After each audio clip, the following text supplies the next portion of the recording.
रामराम मंडळी, स्वागत आहे आपल्या अमिका सहर यूट्यूब चॅनलमध्ये। आज दिनांक 10 एप्रिल 2019 आणि आपण पाहणार आहोत सोयाबीनचे कालचे बाजारभाव। तर भाव पाहण्याआधी छोटीशी विनंती, कृपया चॅनलवर नवीन असाल तर आता चॅनलला सबस्क्राइब करून बेल आयकॉन नक्की प्रेस करा आणि व्हिडिओला सुद्धा एक लाईक नक्की करा। तर बाजारभाव पुढील प्रमाणे। बाजार समिती बार्शी कमाल दर आहेत 3750, किमान दर 3721, सर्वसाधारण 3721 रुपये।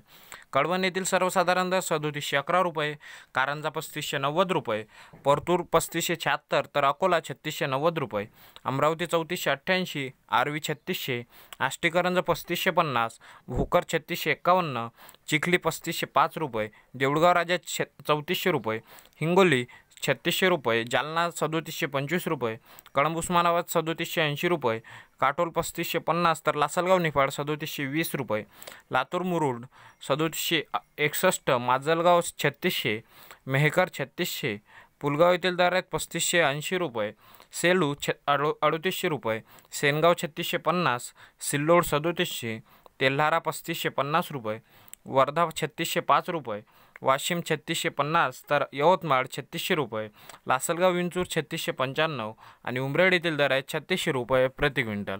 तर शेतकरी बंधूंनो, हे होते दिनांक 9 एप्रिलचे सोयाबीन पिकाचे संपूर्ण महाराष्ट्रातील बाजारभाव। तर व्हिडिओ आवडला तर व्हिडिओला लाईक करा, त्याचप्रमाणे आपल्या शेतकरी बंधूंसोबत शेअर करा आणि जर तुम्ही अजूनही आपल्या चॅनलला सबस्क्राइब केलं नसेल तर दैनिक बाजारभाव, हवामानाचा अंदाज आणि शेतीविषयक व्हिडिओच्या जलद अपडेटसाठी चॅनलला सबस्क्राइब करून बेल आयकॉन नक्की प्रेस करा आणि आम्हाला शेअर चॅटवर सुद्धा फॉलो करायला विसरू नका। तर चला भेटूया एका नवीन व्हिडिओमध्ये, तोपर्यंत टाटा बाय बाय, नमस्कार आणि जय महाराष्ट्र।